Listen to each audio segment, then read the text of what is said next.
मुझे लगता है कि यहाँ मौजूद तमाम लोगों में सबसे ज्यादा राजनीतिक अनुभव रखने वाले,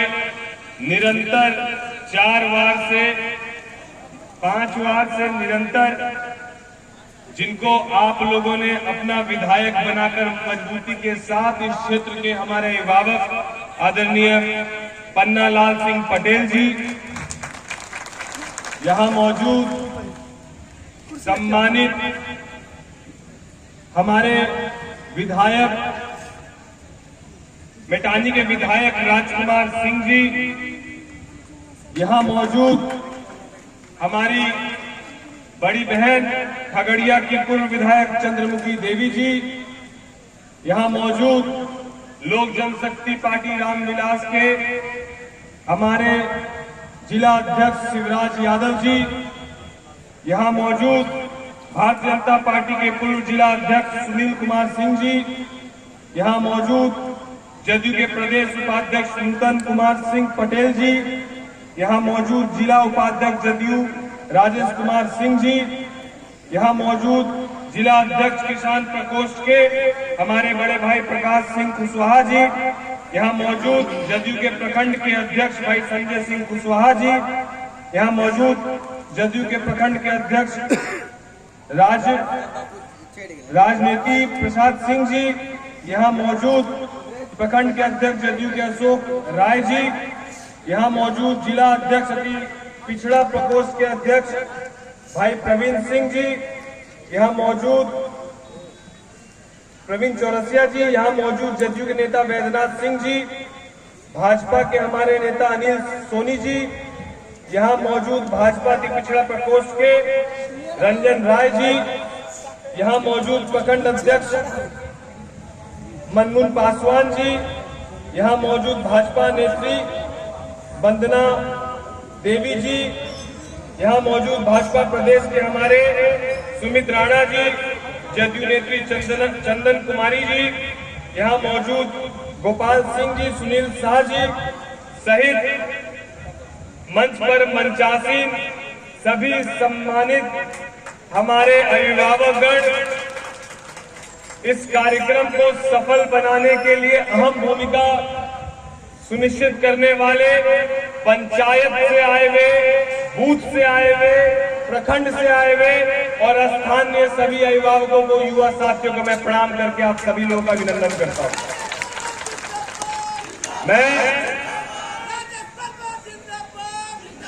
मैं विगत लगभग 10 दिनों से खगड़िया लोकसभा के सभी विधानसभाओं का दौरा कर रहा हूं और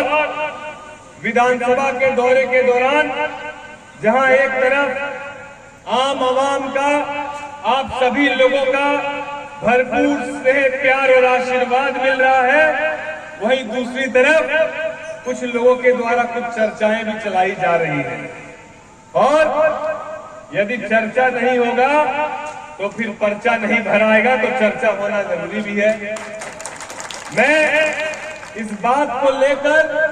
बहुत गर्वान्वित महसूस करता हूं, जिस बात को लेकर विपक्ष हमारे ऊपर आरोप लगा रहा है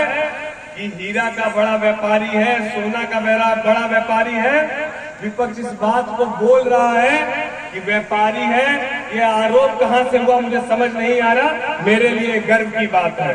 और क्यों गर्व की बात है इस बात को भी मैं आपके बीच रखना चाहता हूं। मैं बतौर डिप्टी मेयर, क्योंकि मेरे परिवार से, मेरे घर से कोई भी राजनीति में किसी पार्टी का सदस्य भी नहीं है, हम लोग गैर राजनीतिक परिवार से आने वाले लोग हैं। 2014 में अपने इंजीनियरिंग की पढ़ाई को कंप्लीट करने के बाद 2015 से सामाजिक कार्यों में अपनी रुचि को रखने का काम किया, और क्योंकि गैर राजनीतिक परिवार से था तो हमको सीधे विधायक या सांसद का टिकट तो मिलता नहीं, तो मैंने राजनीति की सबसे छोटी पारी वार्ड के चुनाव से अपने राजनीतिक सफर की शुरुआत 2017 में करने का काम किया, और 2017 में आपके इस भाई ने शहर की नाली, गली, रोड, शौचालय, पानी, बिजली, आवास इन मूलभूत समस्याओं का काम करने का काम किया पूरे 5 साल तक बतौर डिप्टी मेयर। और आप सभी लोगों का, हम भागलपुर से आए हैं, हम पटना से, हम दिल्ली से और हम बॉम्बे से नहीं आए हैं, इसीलिए भागलपुर आपके ठीक बगल में है। आप एक बार, मुझे लगता है कि यहाँ जितने लोग मौजूद हैं, या तो व्यापारिक रूप से, या वो पारिवारिक रूप से, या वो राजनीतिक रूप से भागलपुर में उनके कोई ना कोई लोग तो जरूर होंगे। आप उनसे पूछिएगा जरूर कि 5 साल तक आपके शहर में जो डिप्टी मेयर रहा, वो 5 साल में जितने लोगों का काम किया, कोई एक शख्स को उठा कर लाइए जिससे राजेश वर्मा ने 5 रुपया किसी काम के लिए लिया हो। और उनसे यह भी पूछिएगा कि 5 साल तक उनके बीच मजबूती से न केवल राजेश वर्मा रहा, बल्कि उनकी आवाज बनने के लिए यदि अफसरों से 17 केस मुकदमे खाने पड़े तो मुस्कुरा कर खाने का काम किया, पीछे हटने का काम नहीं किया। और यदि मैं 5 रुपया भी नहीं लिया, यदि मैं किसी भी भ्रष्टाचार में संलिग्ध नहीं रहा, तो वो क्यों नहीं रहा इस बात को समझिए, क्योंकि मैं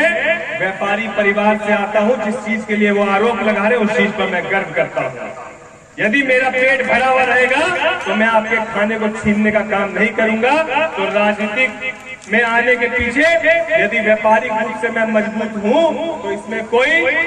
पाप नहीं है। व्यापारी हूं, अपराधी नहीं हूं, इस बात के लिए आप आश्वस्त रहिए।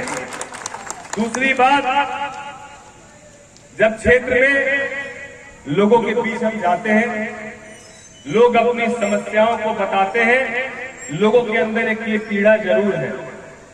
कि लोगों का मानना है, कहना है कि जब हम लोग चुनाव जिता कर भेजते हैं उसके बाद जनप्रतिनिधि हमारे बीच नहीं आते हैं।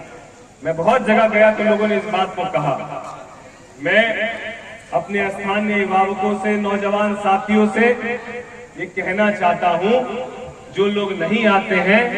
उनकी राजनीतिक महत्वाकांक्षा बहुत छोटी रही होगी। मैं लंबी पारी का खिलाड़ी हूं, इतना जल्दी छोड़ के जाने वाला नहीं हूं। मैं आपको यह आश्वस्त करता हूं कि राजनीति अगर 5 साल की होगी, यदि सांसदी 5 साल के लिए ही होगी तो वो मंजूर है। 50 साल की मुर्दा राजनीति करने से अच्छा है कि 5 साल की जिंदा राजनीति करने का हम लोग काम करें।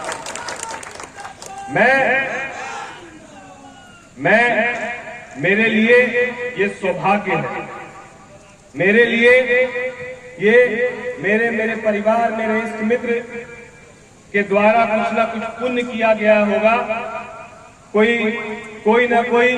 माँ भगवती का, प्रभु राम जी का,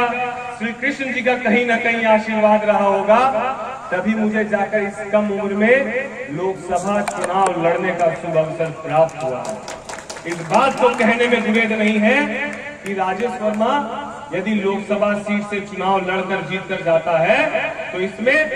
राजेश वर्मा का कोई बहुत बड़ा राजनीतिक कद है, ऐसी बात नहीं है। इस बात को कहने मुझे गुरेज नहीं है। मैं बहुत स्पष्टता से सब बात को कहता हूं। यदि मैं यहां से चुनाव जीत कर जाऊंगा तो उसके पीछे का प्रमुख कारण, इस बात को आप समझिए क्या है, इसके पीछे का प्रमुख कारण ये है कि हम उस गठबंधन से जुड़े हुए हैं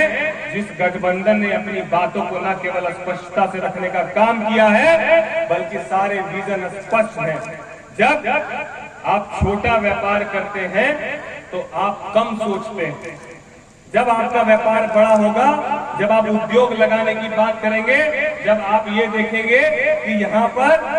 हमारा करोड़ों का निवेश होना है, तो आप बहुत सोचेंगे कि सारे के सारे मेरे पॉइंट्स बहुत क्लियर होने चाहिए व्यापार में इन्वेस्ट करने के पहले। ठीक उसी तरह राजनीति में ये वार्ड का चुनाव नहीं है, ये छोटा चुनाव नहीं है, ये चुनाव लोकसभा का है। यहाँ पर हम लोग को देश हित को पहले देखना है और देश हित के लिए इस बात का स्पष्ट होना बहुत जरूरी है कि जिस प्रत्याशी को आप जिताकर भेजेंगे वो प्रत्याशी अपना नेता किसको चुनेगा, यह स्पष्टता होना बहुत जरूरी है। और यह स्पष्टता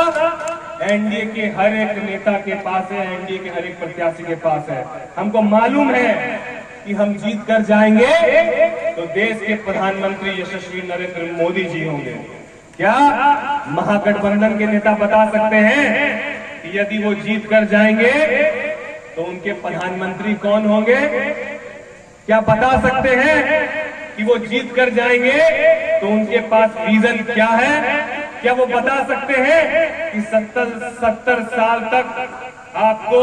हिंदुस्तान के लोगों ने मौका दिया,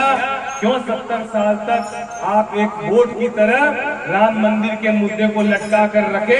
क्यों 70 साल तक 370 हटाने का कलेजा और मजबूती आपने दिखाने का काम नहीं किया? क्यों नहीं आप ये दिखा पाए? जहां पर पहले हमारे देश के प्रधानमंत्री दूसरे देशों में जाकर भाग लेते थे, वहीं पर हमारे यशस्वी प्रधानमंत्री नरेंद्र मोदी जी ने सिद्ध करके दिखाया, G20 जैसे समिट को देश में करके और विश्व भर के प्रधानमंत्री और राष्ट्रपति को भारत बुलाकर भारत की मजबूती को दिखाने का काम किया। मैं आपको बताना चाहता हूं कि आप यहां से जब दिल्ली जाते हैं, बॉम्बे जाते हैं, बड़े बड़े शहरों में जाते हैं, तो हमको लगता है कि आप पॉपकॉर्न खाते होंगे और पॉपकॉर्न का 50 ग्राम का पैकेट जो आप खाते हैं वो 100, 200, 300 रुपए में आपको मिलता है। थोड़ा सा खाली वो पॉपकॉर्न में मसाला डालकर वो 50 ग्राम का पैकेट आपको 200, 300 में मिलता है और उस पैकेट में लिखा हुआ रहता है made in Bangalore, made in Delhi, made in Calcutta. और वो मक्का कहां से जाता है? वो मक्का आपके खगड़िया से जाता है। इस खगड़िया से मक्का पूरे देश में जाकर दूसरे जगह उद्योग लग सकता है, दूसरे जगह रोजगार हो सकता है। तो ये सुविधा आपके खुद के जिले में क्यों नहीं हो सकती है? क्या इस पर किसी ने कभी विचार किया क्या? और अगर मैं ये बात कहता हूं मजबूती के साथ, आपको विश्वास दिलाता हूं कि अगर नहीं किया तो अगली बार आपके बीच वोट मांगने नहीं आऊंगा। ये विश्वास आपको दिलाकर जाता हूं और आपको एक बात बताना चाहता हूं कि मक्का यहीं पर होगा, मक्के का उद्योग यहीं लगेगा, मक्के में काम करने वाले रोजगार यहीं उपलब्ध होंगे और यहां से मैन्युफैक्चरिंग और पैकेट पैक होकर दिल्ली बॉम्बे के लोग खाएंगे तो उस डब्बे में भी लिखा होगा मेड इन खगड़िया। इस बात को समझने की जरूरत है, इस बात को मानने की जरूरत है। सिर्फ जरूरत है इच्छा शक्ति को मजबूत करने की, सिर्फ जरूरत है सभी को साथ लेकर एक मत होकर खगड़िया के विकास को सुनिश्चित करने की। मैं ये नहीं कहता हूं कि मैं अपने दम पर चीजों को बदल दूंगा, लेकिन मैं ये जरूर कहता हूं कि आपके साथ को लेकर मैं आपकी आवाज को जन जन तक पहुंचाने का जरूर काम करूंगा और मजबूती से आपकी आवाज को वहां पहुंचाने का काम करूंगा। ये आपको जरूर मैं आश्वस्त करता हूं। और साथ ही साथ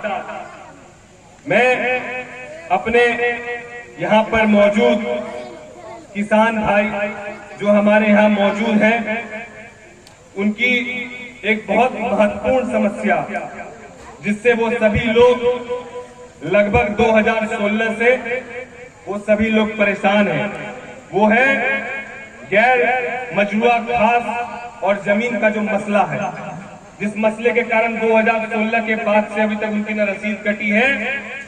और रसीद से ज्यादा महत्वपूर्ण है कि वो ना अपनी जमीन बेच पा रहे हैं ना खरीद पा रहे हैं। किसान वर्ग बड़ी मेहनत से पैसा कमाकर ये सोचता है कि हम अपनी एक जमीन खरीद ले, एक पूंजी बना ले, और वो इसीलिए नहीं सोचता कि जमीन खरीद के हमको ऐसा आराम करना है। वो जमीन इसीलिए खरीदता है कि जो अभी उसकी बिटिया 10 साल की है, वो बिटिया जब 20 साल की होगी तो उस जमीन को बेचेंगे और अपनी बिटिया का धूमधाम से हम शादी करने का काम करेंगे। वो ये सोचता है कि मेरा बेटा जो अभी 5वीं और 6वीं में पढ़ रहा है, जब वो मेडिकल की पढ़ाई के लायक हो जाएगा, इंजीनियरिंग की पढ़ाई के लायक हो जाएगा, तो इस जमीन को बेचकर मैं उसकी पढ़ाई को पूरा कराने का काम करूंगा। आज वो किसान 2016 से परेशान है कि ना वो जमीन बेच पा रहा है, ना वो जमीन खरीद पा रहा है। मैं उनकी पीड़ा को समझता हूँ और आपको विश्वास दिलाता हूँ कि मैं उन सभी किसान भाइयों को यह आश्वस्त करता हूं कि आपका भाई न केवल मजबूती से इस बात को उठाने का काम करेगा, बल्कि जब तक उसको अंजाम तक नहीं पहुंचा दे तब तक इस संघर्ष की लड़ाई में आपके साथ खड़ा रहेगा। मैं वैसे बोलने के लिए बहुत सारी बातें हैं, लेकिन मुझे लगता है कि बहुत देर से बहुत संयमता के साथ आप लोग बैठे हैं और अब आप तमाम लोगों को भी भूख लगी है और मैं आप सभी लोगों का सम्मान करते हुए, मैं आप सभी लोगों के यहाँ आने पर इतना प्यार देने के लिए मैं आप सभी लोगों का दिल की गहराई से धन्यवाद व्यक्त करता हूँ, आभार व्यक्त करता हूँ और आप सबसे आशीर्वाद की कामना करते हुए अपनी वाणी को विराम देता हूँ। जय हिंद, जय भारत, जय खगड़िया।